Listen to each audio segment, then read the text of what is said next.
તો રામ રામ ભાઈ બધાને જય માતાજી। હું છું ધ ભગત અને ફરી વખત આપ બધા લોકોનું સ્વાગત છે આપણી યુટ્યુબ ચેનલ એટલે કે લાઈફ ઓફ ધ ભગત ની અંદર।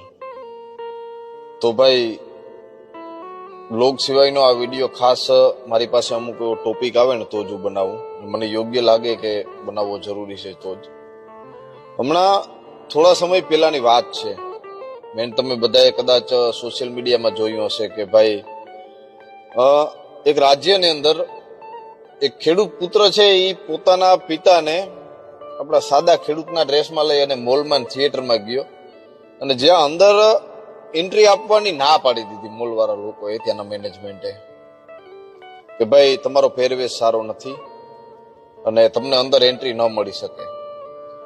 ખરેખર એક પ્રશ્ન મારે એ પૂછવો છે કે તમે ખેડૂતની આ જ ઇમેજને સમજો છો કે ખેડૂત ગરીબ છે, ખેડૂતના કપડા સારા નથી એટલે અંદર ના આવી શકે, વીઆઈપી લોકોને તકલીફ પડે? જે વીઆઈપી લોકોનું અને જે તમે તમારું વિચારીને અમારા ખેડૂત પુત્રને કે અમારા ખેડૂતના બાપ દાદાઓને અંદર એન્ટ્રી નથી આપતા, ઈ બાપ દાદાના લોહી અને પરસેવાથી પાકેલું ધન ખાય અને તમે આજે તમારી પથારીમાં સુવો છો। અને અમારી જેટલી દાતારી, અમારા જેટલી સંસ્કૃતિ કોઈના બાપની ત્રેવડ નથી કે હાંચવીને રાખે। તમે ટાયું અમુક અમુક પહેરતા થઈ ગયા છે, આ જે કોઈ મેનેજમેન્ટ વાળા હતા એને કહું, વ્યક્તિગત હું કહું છું। તમારી દીકરીઓ ટૂંકા કપડા પહેરતી થઈ ગઈ છે। આવો આજ અમારા ખેડૂતના જેટલા પ્રદેશો છે, જેટલા પ્રાંતો છે, ત્યાં અમે અમારી હિન્દુસ્તાનની સંસ્કૃતિને હજી ભૂલ્યા નથી અને તમે ગરીબ અમને સમજો છો? અમે અમારું જેટલામાં ઢોર બાંધીએ એટલું અઠાણ કાઢી નાખીએ ને તો તમારા શહેરના ફ્લેટો છે ને અમે ખરીદી શકીએ। અમે ગરીબ નથી, અમે ઈમાનદાર છે, અમે દાતાર છે। કોરોનાની અંદર મને તમને બધાને ખબર છે, 900 રૂપિયામાં મળતું ઇન્જેક્શન 9,000 થી લઈ અને 90,000 સુધીનું મળતું હતું। તકનો લાભ લેવા વાળાએ જે કઈ પોતાના ભાવ હતા ને કાળી બજારી ચાલુ કરી દીધી હતી। 200 રૂપિયામાં મળતો ઓક્સિજનનો બાટલો 2,000 થી લઈ અને 20,000 સુધીનો મળતો હતો। જેટલી જેટલી વસ્તુ હતી બધામાં ભાવ વધારો આવી ગયો હતો। જે લોકો વ્યસની હતા, તમાકુના એક એક ડબલા જે 215, 250 નું મળે છે એ લોકો 2,000 માં લેતા હતા। અમે આ વસ્તુ નથી કરી। અમારા ઘઉંનો ભાવ 20 કિલોનો ભાવ 450 રૂપિયા હતા તો અમે કોઈ દી 451 ની આશા નથી રાખી। મને બતાડો એક પણ એવો ખેડૂત હોય જગતની અંદર, તો હિન્દુસ્તાનની અંદર, ગુજરાતની અંદર કે કોઈ પણ રાજ્યની અંદર એક પણ એવો ખેડૂત મને બતાડી દો કે આની ઘઉં છે પોતાની ગોડાઉનમાં કે પોતાના ખોરડામાં કે પોતાના ઘરમાં ભરી દીધા હતા અને કોરોનાના સમયમાં જયારે ભૂખમારો જેવું હતું, ટ્રાન્સપોર્ટેશન બંધ હતું, ત્યારે એ ખેડૂતે એમ કીધું હોય કે 500 ના ઘઉંના મારે 551 જોઈએ, એવો એક પણ મને તમે ખેડૂત બતાડી દો। આ છેલ્લા આંદોલનો થાય છે, ખેડૂતના કોઈ પણ ધન પાકે, ખેડૂતની મોસમ પાકે, એમાં થોડોક એક ભાવ વધારો આવે ને એટલે આ લોકો આંદોલન કરવા નીકળી જાય છે। ભાવ વધારો, અમારા ગૃહિણીના બજેટ ખોરવાઈ ગયા। શેમાં ભાઈ બજેટ ખોરવાના તમારા?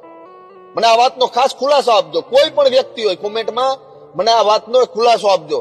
કોઈને લાગતું હોય કે ખેડૂતનો પાક છે એ મોંઘા ભાવે લઈએ, અમે કદાચ ઘઉં છે એ 400 ને બદલે 420 ના મણ લઈએ, 20 કિલો લઈએ, ક્યાં તમારું બજેટ ખોરવાય છે? મને આ કોમેન્ટની અંદર ખાસ મને જવાબ આપજો, કોમેન્ટ સેક્શનની અંદર।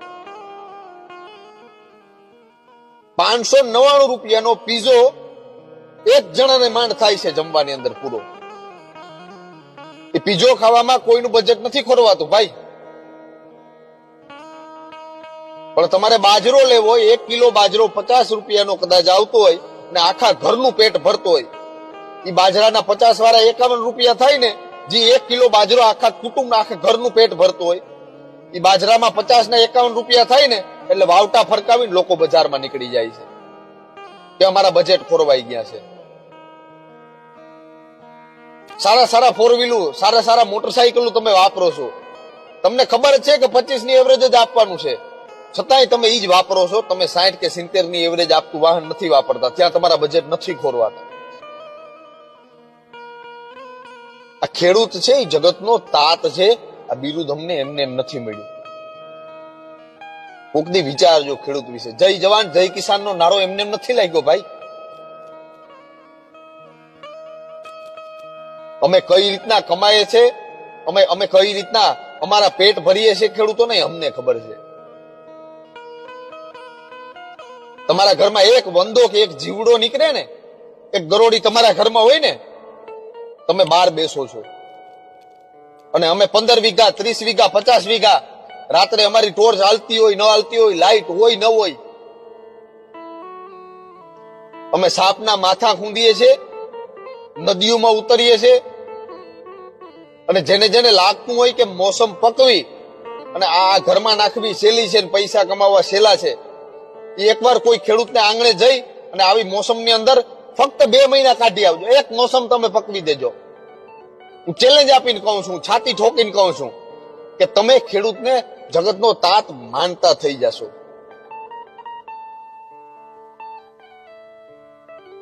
અમે કઈ રીતના ખેતરોમાં મોસમો પકવીએ છીએ અમારું મન જાણે છે.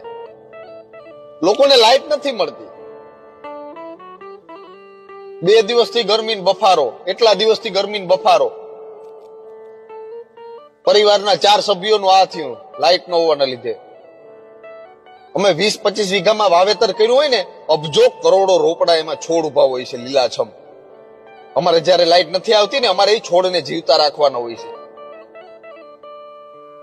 અમારી જીવન દોરીઓ એવું નહીં, અમે પૈસા કમાય એવું નહીં. અમે તો 2 વીઘા પીવરાવી પાણીથી અમારા પૂરતા દાણા કરી લે. અમે એક ડગલું જો પાછા જો હટી જાય ને, તો આ જગત છે ને ભૂખે મરી જાય. હું આખું જગત છે ને ભૂખે મરી જાય. આંદોલનો બધાએ કરી લીધા. ક્યારે સાંભળ્યું છે કે આખા દેશના ખેડૂતો એકારે આંદોલનમાં ઉતર્યા હોય? આ દેશના ફોજી ક્યારે એકાલે આંદોલનમાં ઉતર્યા હોય? એટલે આને જય જવાન જય કિસાન નો નારો એટલે દીધો છે. અને આ મેનેજમેન્ટ વાળા ઈ જ માણસોને, ઈ જ ખેડૂતોને જો ગરીબ સમજી અને એમ કહેતા હોય કે અમારા મોલની અંદર તમારી એન્ટ્રી નથી, અમારો મોલ છે એ વીઆઈપી છે, ભાઈ તમારી કઈ ઓકાત નથી. કારણ કે તમારા મોલમાં જેટલી વસ્તુઓ વેચાય છે ને, એમાંથી ક્યારેક સર્વે કરજો. અને તમારા બાપ દાદા, હું તો તમને ત્યાં સુધી કહું, તમારા બારોટના ચોપડા એકવાર ખોલાવીને તપાસ કરાવી લેજો. તમારા પૂર્વજો ક્યાંક ને ક્યાંક ઈ જ ધોતી પહેરી અને ખેતરમાં કામ કરતા હતા. તમારે છે આ મોલ ને બધા છે ને, એ કોઈ સતયુગથી નથી પડ્યા આવતા તમારી પાસે. કે રામા યુગમાં તમારી પાસે મોલ હતા, કૃષ્ણ યુગમાં તમારી પાસે મોલ હતા. તમે એકવાર તમારા પૂર્વજોની હિસ્ટ્રી, ઇતિહાસ તપાસ કરજો. જે કપડા પહેરીને તમે જે ઈ બુઢા બાપને તમે અંદર નતા આવવા દીધો ને, ઈ જ કપડા તમારો કોઈ પૂર્વજ, તમારો બાપ કે તમારો દાદો પહેરતો હશે. આ જિંદગીની અંદર તમને તમારો ભૂતકાળ ખબર હોવો જોઈએ, તમને તમારી ઓકાત ખબર હોવી જોઈએ. આધુનિક યુગમાં તમે આગળ વધેલા છે. અમને ગરીબ ન સમજો ભાઈ. મેં ઇન્સ્ટાગ્રામ ની અંદર મારી એક રીલ મૂકી હતી. ક્યાંક અમુક આઈટમો એમ કહે છે કે આ ખેડૂત અને ગામડાઓ હજી ગરીબ છે. મારા ભાઈ, તમારું આખું કુટુંબ જેટલા દાણા આખા વર્ષમાં ખાય છે ને, એટલા તો અમારી મોસમ ખેતરમાં ખરી જાય છે. અને ઈ ખરી ગયેલા બી ચકલાઓ મફત ચણી જાય છે. અમે ગરીબ નથી, અમે દાતાર છે, અમે દિલદાર હે ભાઈ. કોઈ પણ જગ્યાએ મોટા શોરૂમમાં જાય, આ ખરેખર સત્ય હકીકત છે. હું જે કહું ને, ખેડૂતને એક એવી નજરથી જોવામાં આવે છે જાણે કોઈક નાનો માણસ આવ્યો હોય. ચૈણો પાઘડી આંગળી ફેરીને જાય ને, કોઈક બુઢો કાદુવાળો ભરેલો હોય, કપડા સારા ન હોય, કોઈ સારા 4 વ્હીલ કે સારા કોઈ બાઇકના શોરૂમની અંદર જાય ને, ત્યાંનો સ્ટાફ એ રીતના જોવે છે કે આને કોઈ દી જોયું ન હોય ને એટલે જોવા આવે છે. આ ખરીદી નથી હગવાનું. ઈ જ જગ્યાએ કોઈક સારી ગાડીમાં, ભલે ને વ્યાજે લીધી હોય હપ્તેથી, ઈ માણસ જાય ને એને અલગ રીતના ટ્રીટ કરવામાં આવે છે. સર પાણી લેશો, સર ચા લેશો, ને અમારો આવો કોઈ પહેરવેશ વાળો જાય એટલે બોલો હું જોઈએ છે? ભાઈ તને હજી અમારી ઓકાત ખબર નથી. જેટલાની ફોર વ્હીલ ઈ લઈને આવે છે ને એના પાર્કિંગ બનાવ્યા છે ને એટલા લાખના ટ્રેક્ટરો તો અમારા ચાવી નથી કાઢતા, ખેતરમાં હળી જાય છે ભાઈ. 8-10 લાખના વાહનો તો અમારા ખેતરમાં હળી જાય છે. અમે ગરીબ નથી.